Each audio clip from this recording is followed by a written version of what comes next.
Thank you. This may be the most important speech I've ever made. I want to provide an update on our ongoing efforts to expose the tremendous voter fraud and irregularities which took place during the ridiculously long November 3rd elections. We used to have what was called Election Day.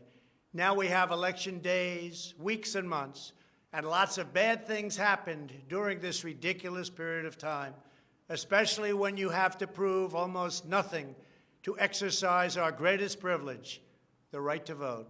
As president, I have no higher duty than to defend the laws and the Constitution of the United States.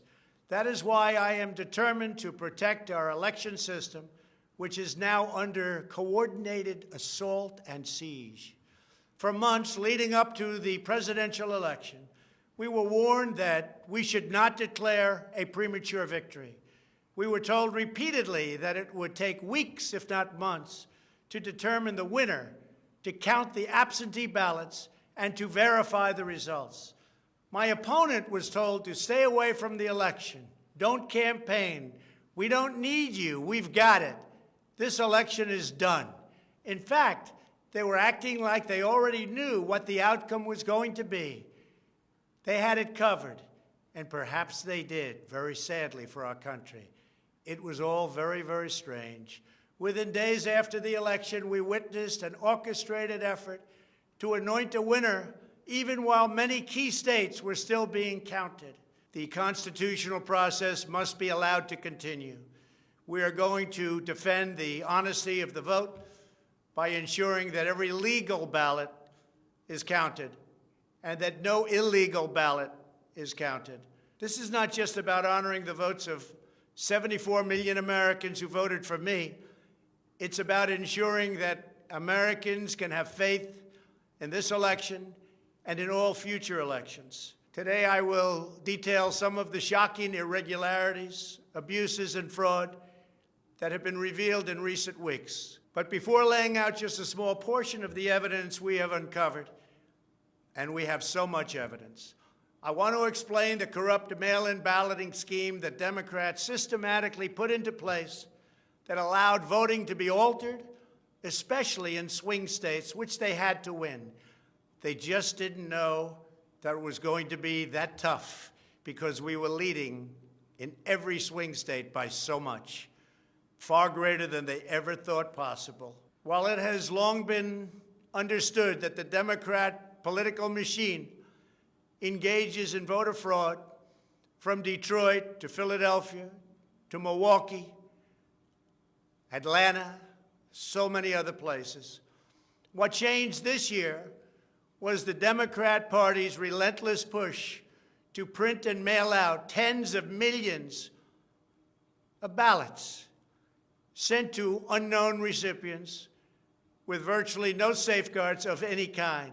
This allowed fraud and abuse to occur on a scale never seen before. Using the pandemic as a pretext, Democrat politicians and judges drastically changed election procedures just months and in some cases weeks before the election on the 3rd of November. Very rarely were legislatures involved, and constitutionally they had to be involved. But very, very rarely, and you'll see that as we continue to file our suits, it's constitutionally absolutely incorrect what took place, even from a legal standpoint. Many states, such as Nevada and California, sent millions of live ballots to every person on their voter rolls, whether those individuals had requested ballots or not, whether they were dead or alive. They got ballots. Other states, such as Minnesota, Michigan, and Wisconsin, instituted universal absentee balloting right in the middle of an election year, sending absentee ballot request forms to all voters on all rolls. It didn't matter who they were. This colossal expansion of mail-in voting opened the floodgates to massive fraud. It's a widely known fact that the voting rolls are packed with people who are not lawfully eligible to vote, including those who are deceased, have moved out of their state and even are non-citizens of our country. Beyond this, the records are riddled with errors, wrong addresses, duplicate entries, and many other issues. This is not disputed. It has never been disputed. Dozens of counties in the key swing states have more registered voters on the rolls than they have voting-age citizens, including 67 counties in Michigan. All of this is evidence. In Wisconsin, the state's Board of Elections could not confirm the residency of more than 100,000 people, but repeatedly refused to remove those names from its voter rolls before the election. They knew why, nobody else did. I knew why. They're illegal voters. It is a travesty that in the year 2020, we do not have any means of verifying the eligibility of those who cast ballots in an election, and such an important election it is, or determining who they are, whether they live in the state, or whether they are even American citizens. We have no idea. We have in all swing states major infractions or outright fraud, which is far more in numbers or votes than we need to overturn the results of a state. In other words, in Wisconsin, as an example, where we were way up on election night, they ultimately had us miraculously losing by 20,000 votes. And I can show you right here that Wisconsin, we're leading by a lot. And then at 3:42 in the morning, there was this. It was a massive dump of votes. Mostly Biden, almost all Biden. And to this day, everyone's trying to figure out, where did it come from? But I went from leading by a lot to losing by a little. And that's right here. That's at 3:42 in the morning. That's Wisconsin. A terrible thing. Terrible, terrible thing. But we will have far more, many times more, than the 20,000 votes needed to overturn the state. If we are right about the fraud, Joe Biden can't be president. We're talking about hundreds of thousands of votes. We're talking about numbers like nobody has ever seen before. Just as an example, in certain states, we'll be down by, let's say, 7,000 votes. But we'll find later on 20,000, 50,000, 100,000, 200,000 discrepancies or fraudulent votes. And that includes votes that went through when they were not allowed to be seen by Republican poll watchers because the poll watchers were locked out of the building. Or people that innocently came to vote on November 3rd who were all excited about their vote. They were happy. They were proud to be citizens of the United States of America. And they went up and they said, I'd like to vote. And they were told that they can't vote. I'm sorry, they were told. I'm sorry. You've already voted by mail-in ballot. Congratulations. We received a ballot, so you can no longer vote. They didn't know what to do. They had no one to complain to. Most just left and said, that's strange. But many people complained and complained vehemently. And in a lot of cases, they filled out a provisional ballot, which was almost never used, but in virtually every case was a vote for Trump. In other words, they went in to vote, and they were told that they voted. And they didn't vote. And they left, and they felt horror. And they lost respect for our system. And this happened tens of thousands of times all over the country. That's how desperate the Democrats were. They would fill out ballots of people not even knowing if these people were going to show up. And when they did show up, they said, sorry, you've already voted. And on top of everything else, we have a company that's very suspect. Its name is Dominion. With the turn of a dial or the change of a chip, you can press a button for Trump and the vote goes to Biden. What kind of a system is this? We have to go to paper. Maybe it takes longer, but the only secure system is paper. Not these systems that nobody understands, including, in many cases, the people that run them, although unfortunately, I think they understand them far too well. In one Michigan county, as an example, that used Dominion systems, they found that nearly 6,000 votes had been wrongly switched from Trump to Biden. And this is just the tip of the iceberg. This is what we caught. How many didn't we catch? Are there hundreds of other examples throughout the country? Are there thousands? We just got lucky, and they called it a glitch. But we found numerous glitches that evening. 96% of the company's political donations went to Democrats, not surprisingly.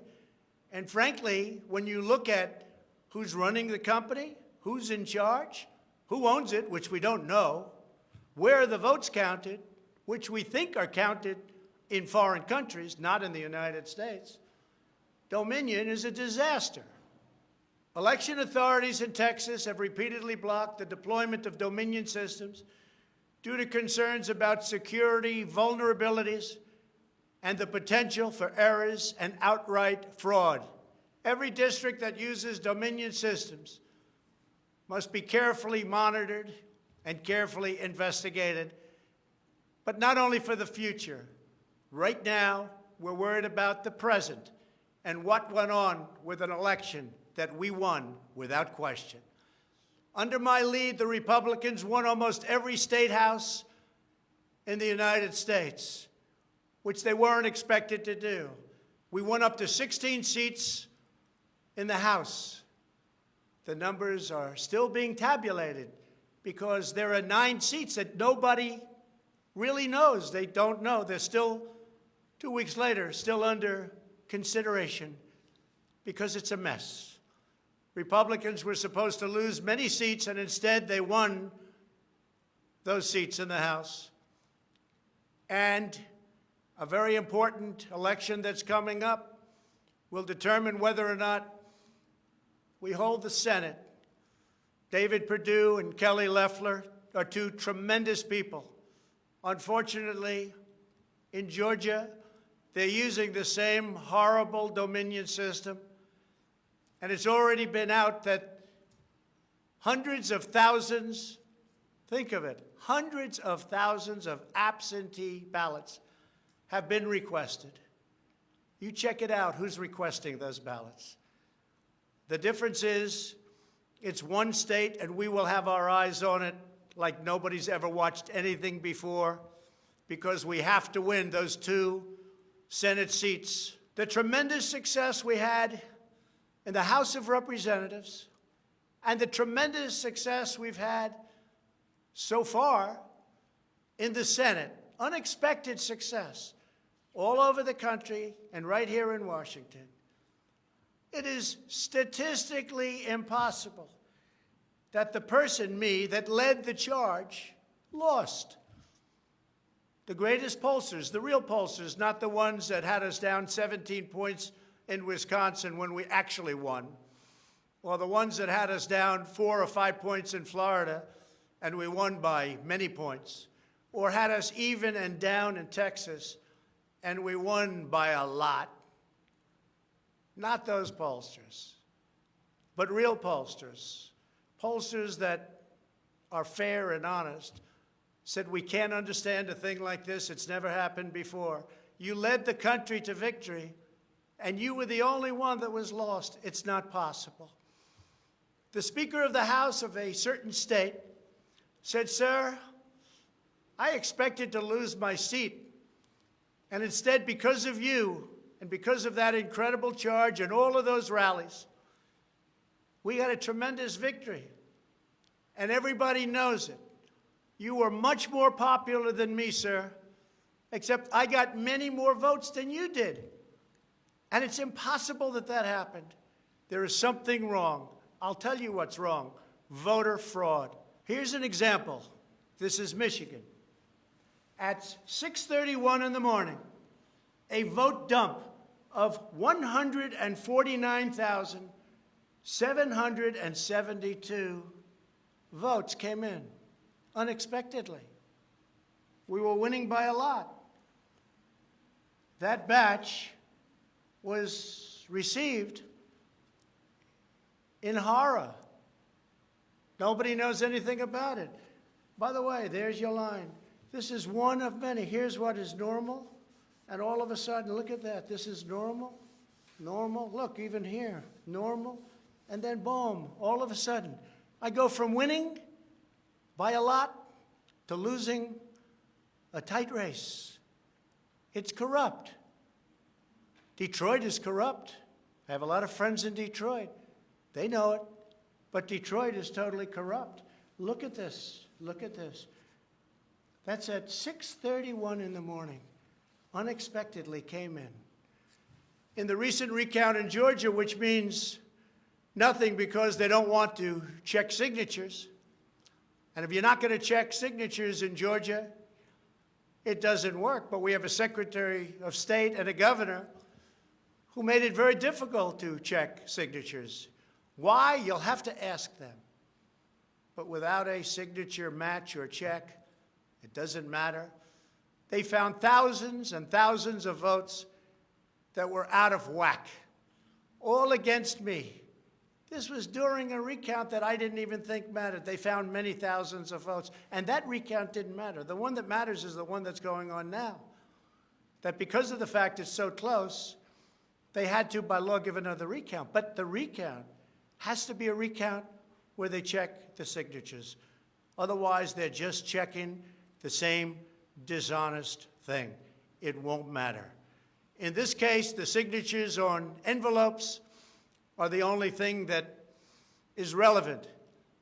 We will compare the signature on the envelope to the signatures from past elections, and we will find that many thousands of people signed these ballots illegally. The Democrats had this election rigged right from the beginning. They used the pandemic, sometimes referred to as the China virus, where it originated, as an excuse to mail out tens of millions of ballots, which ultimately led to a big part of the fraud, a fraud that the whole world is watching. And there is no one happier right now than China. Many people received 2, 3, and 4 ballots. They were sent to dead people by the thousands. In fact, dead people, and we have many examples, filled out ballots, made applications, and then voted, which is even worse. In other words, dead people went through a process. Some have been dead for 25 years. Millions of votes were cast illegally in the swing states alone. And if that's the case, the results of the individual swing states must be overturned, and overturned immediately. Some people say that's too far out. That's too harsh. Well, does that mean we take a president, and we've just elected a president, where the votes were fraudulent? No, it means you have to turn over the election. And everybody knows, without going much further, and they've seen the evidence, but they don't want to talk about it, what a disaster this election was. A total catastrophe. But we're going to show it, and hopefully the courts, in particular, the Supreme Court of the United States, will see it. And respectfully, hopefully they will do what's right for our country. Because our country cannot live with this kind of an election. We could say, let's go on to the next one. But no, we have to look also at our past. We can't let this happen. Maybe you'll have a revote, but I don't think that's appropriate. When those votes are corrupt, when they're irregular, when they get caught, They're terminated, and I very easily win. In all states, I very easily win these swing states, just like I won them at 10 o'clock in the evening of the election. So we're not looking to show you 25 faulty or fraudulent votes, which don't mean anything because it doesn't overturn the state, or 50 or 100. We're showing you hundreds of thousands, far more than we need, far more than the margin, far more than the law requires. We can show many times what is necessary to win the state. The media knows this, but they don't want to report it. In fact, they outright refuse to even cover it because they know the result if they do. Even what I'm saying now will be demeaned and disparaged, but that's okay. I just keep on going forward because I'm representing 74 million people, and in fact, I'm also representing all of the people that didn't vote for me. The mail-in voting scam is the latest part of their 4-year effort to overturn the results of the 2016 election, and it's been like living in hell. Our opponents have proven many times, again and again, that they will say and do anything to get back into power. The corrupt forces who are registering dead voters and stuffing ballot boxes are the same people who have perpetrated one phony and fraudulent hoax after another. You've been watching it now for 4 years. These entrenched interests oppose our movement because we put America first. They don't put America first. And we're returning power to you, the American people. They don't want America first. They only want power for themselves. They want to make money. That's why they don't want me as your president. I've been investigated from soon after I announced I was running for president, when I immediately went to #1 in the Republican primary polls. The investigations never stopped. They went on for 4 years. And I won them all. I beat them all. Russia, Russia, Russia. The impeachment hoax, and so much more. Robert Mueller spent $48 million of taxpayer money investigating me for 2.5 years, issued over 2,800 subpoenas, executed nearly 500 search warrants, issued 230 orders for communications records, and conducted 500 witness interviews, all looking to take me down. There was no collusion in the end, none whatsoever. Senator Marco Rubio, the head of the Senate Intelligence Committee, stated the committee found no evidence that then-candidate Donald Trump or his campaign colluded with the Russian government. And I thank Senator Rubio for that statement. Now I hear that these same people that failed to get me in Washington have sent every piece of information to New York so that they can try to get me there. It's all been gone over and over again. For $48 million, you go through tax returns, you go through everything.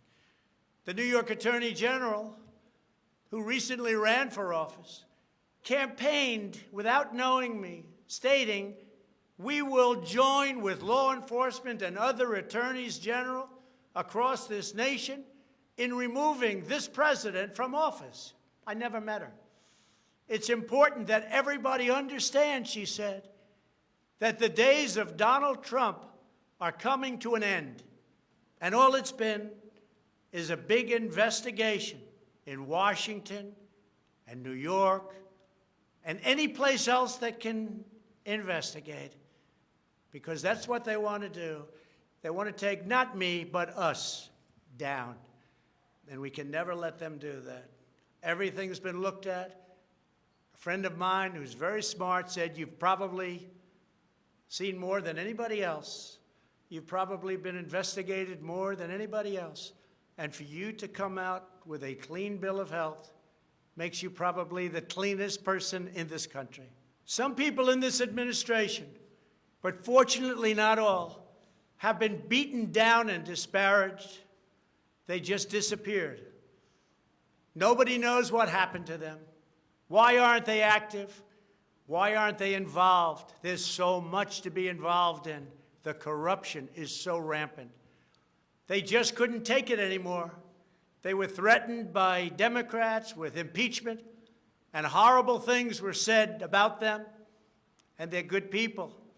Even recently, the head of the GSA was hounded and harassed, as she reported, like she has never been before. What can I say? We caught Comey cold. We caught McCabe cold. We caught them all. We're still waiting for a report from a man named Durham, who I have never spoken to and I have never met. They can go after me before the election as much as they want. But unfortunately, Mr. Durham didn't want to go after these people or have anything to do with going after them before the election. So who knows if he is ever going to even do a report. But if you look at the lies and the leaks and the illegal acts and behavior done by so many people in their desire to hurt the President of the United States, something should happen. The hardest thing I have to do is explain why nothing is happening with all of these people that got caught spying on my campaign. It's never happened before, and it should never happen again to a President of the United States. All you have to do is watch the hearings and see for yourself. The evidence is overwhelming. The fraud that we've collected in recent weeks is overwhelming, having to do with our election. Everyone is saying, wow, the evidence is overwhelming when they get to see it. But really, it's too late to change the course of an election. It's too late to change the outcome. In fact, there is still plenty of time to certify the correct winner of the election. And that's what we're fighting to do. But no matter when it happens, when they see fraud, when they see false votes, and when those votes number far more than is necessary, you can't let another person steal that election from you. All over the country, people are together in holding up signs, "Stop the Steal." To understand how we will challenge this fraud, it is important to know the problems with mail-in balloting. Pennsylvania, Michigan, Nevada, Georgia, Arizona, and most other states allowed anyone to get an absentee ballot and cast their vote without showing any ID. The voting took place entirely on the honor system. No identification of any kind was required. Most Americans would also be shocked to learn that no state in the country verifies United States citizenship as a condition for voting in federal elections. This is a national disgrace. No other advanced country conducts elections this way. Many European countries have instituted major restrictions on mail-in voting specifically because they recognize the nearly unlimited potential for fraud.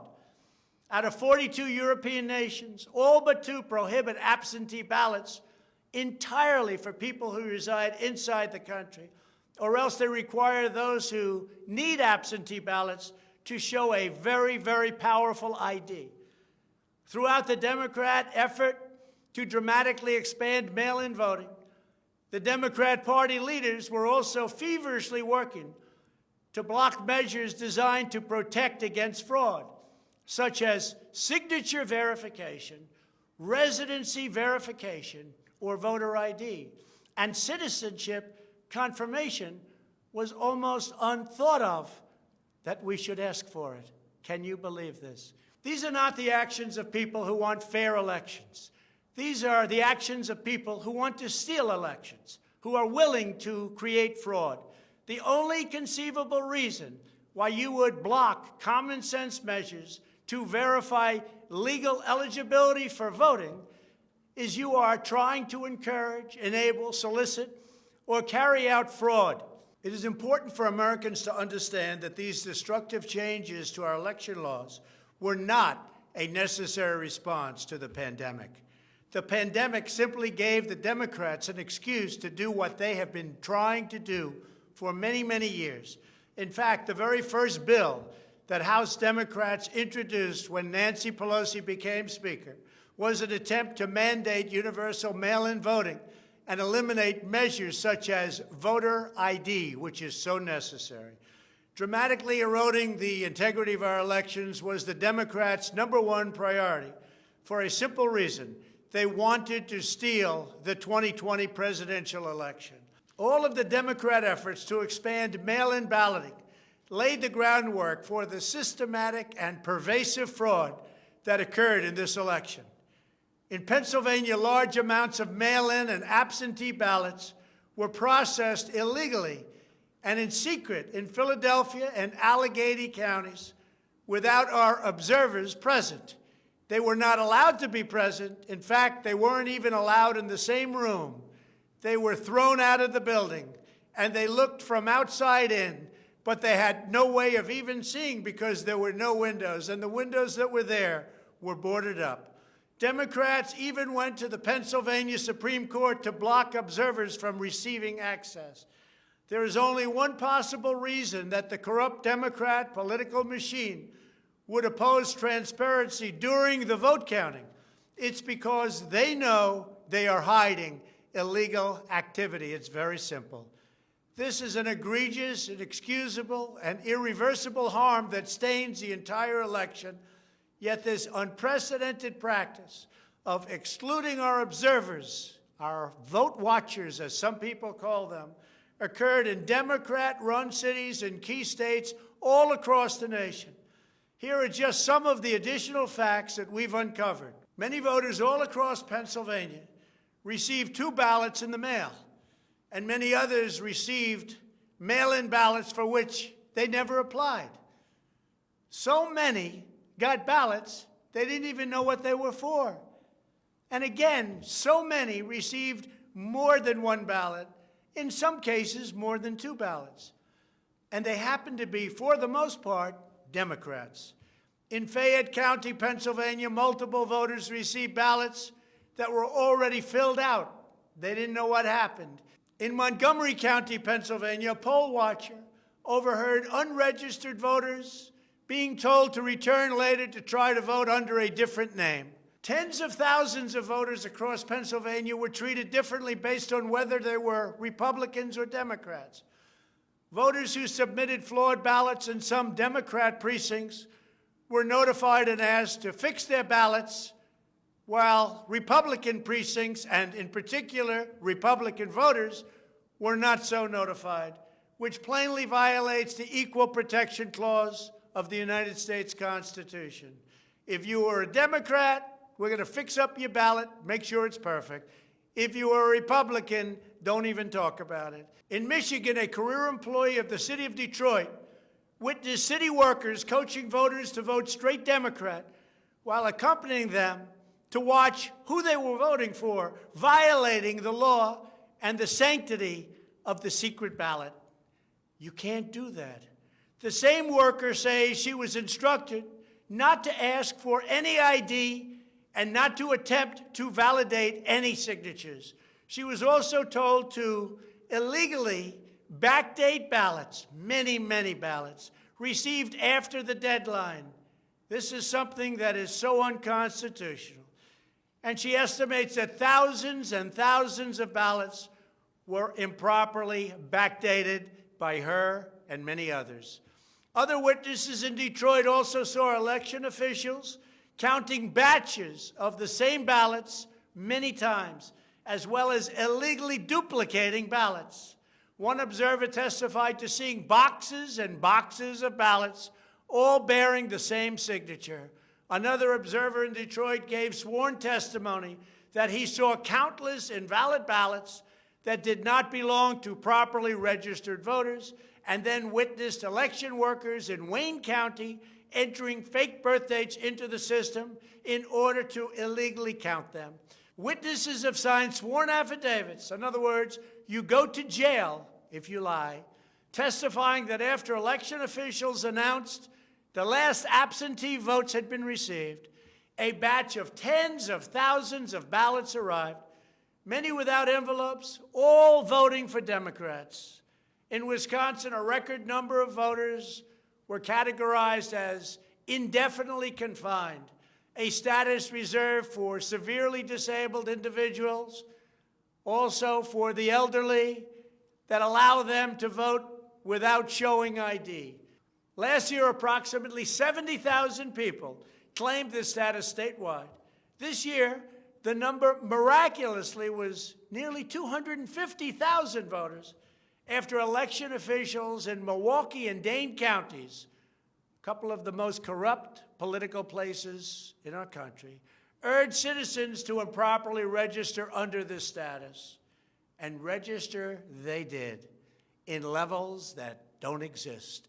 In Wisconsin, there are approximately 70,000 absentee ballots that do not have matching ballot applications as required by law.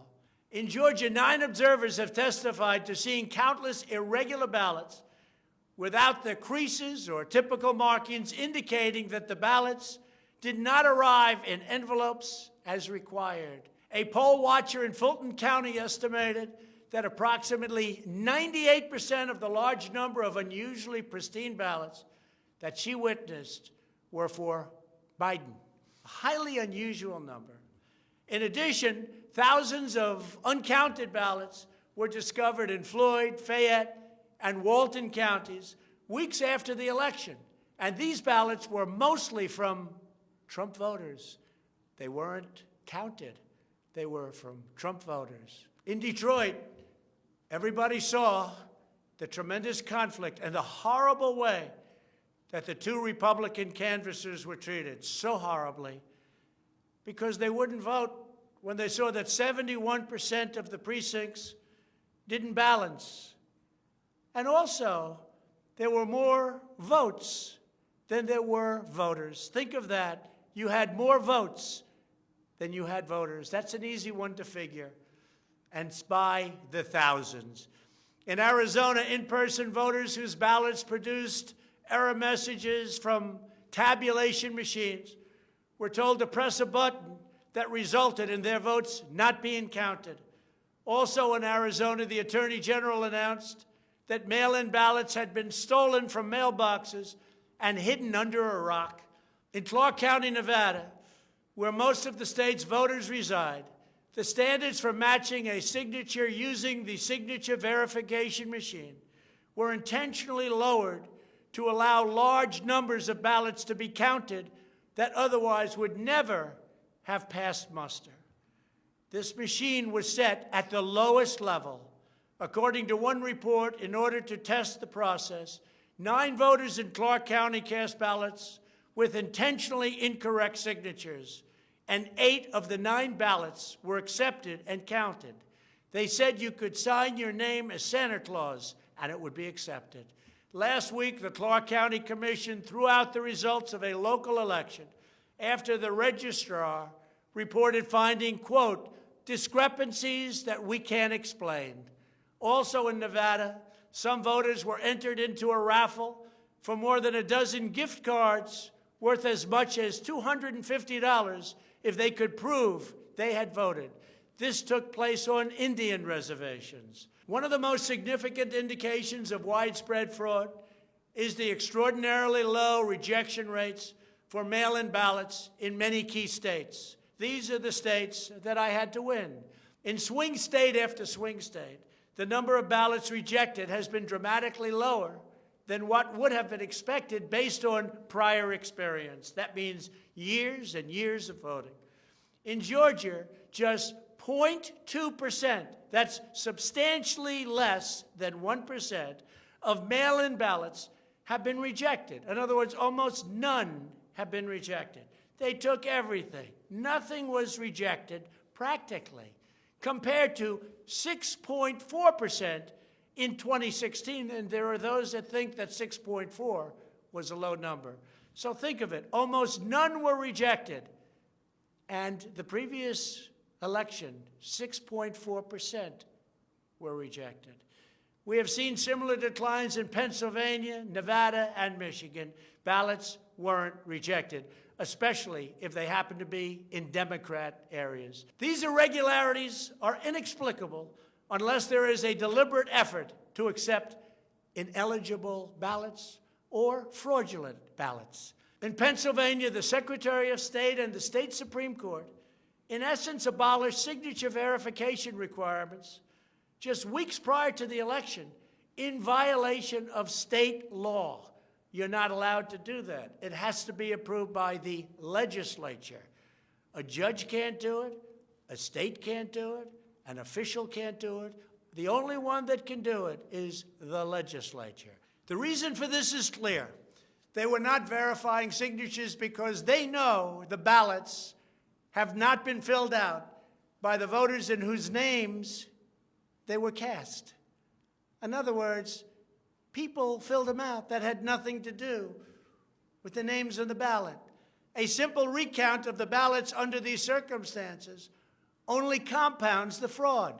The only way to determine whether there was an honest vote is to conduct a full review of the envelopes in the relevant states. You will find that many of them, tens of thousands, have fraudulent signatures. A full forensic audit is required to ensure that only legal ballots from lawfully registered voters that were properly cast are included in the final count. This election is about great voter fraud, fraud that has never been seen like this before. It's about poll watchers who were not allowed to watch. So illegal.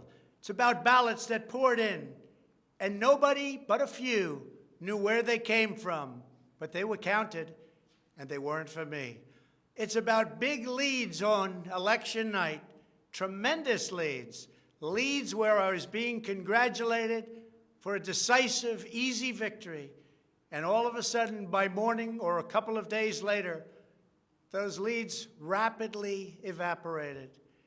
It's about numbers of ballots that were sent that nobody knew where they came from. It's about machinery that was defective, machinery that was stopped during certain parts of the evening, miraculously to open with more votes. It was about many other things, but above all, it was about fraud. This election was rigged. Everybody knows it. I don't mind if I lose an election, but I want to lose an election fair and square. What I don't want to do is have it stolen from the American people. That's what we're fighting for, and we have no choice to be doing that. We already have the proof. We already have the evidence, and it's very clear. Many people in the media and even judges so far have refused to accept it.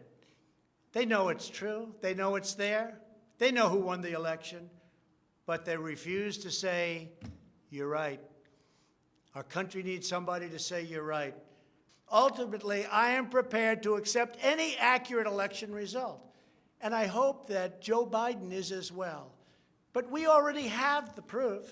We already have tens of thousands of ballots more than we need to overturn all of these states that we're talking about. This is an election for the highest office in the greatest country in the history of the world. Every reasonable American should be able to agree, based on what we have already documented, that we need a systematic analysis of the mail-in ballots to review the envelopes. It's about the signature. And if they're on the envelopes, we can only review the envelopes, and that will tell us everything. This is the absolute minimum we should expect. This is not just about my campaign, although it has a lot to do with who's going to be your next president. This is about restoring faith and confidence in American elections. This is about our democracy and the sacred rights that generations of Americans have fought, bled, and died to secure. Nothing is more urgent or more important. The only ballots that should count in this election are those cast by eligible voters who are citizens of our country, residents of the states in which they voted, and who cast their ballots in a lawful manner before the legal deadline. Moreover, we must never again have an election in which there is not a reliable and transparent system to verify the eligibility, identity, and residency of every single person who casts a ballot, a very, very cherished ballot. Many very smart people have congratulated me on all we've done. The biggest tax cuts in history, regulation cuts, the biggest in history. We rebuilt our military. We took care of our vets like never before. Space Force, and so much more.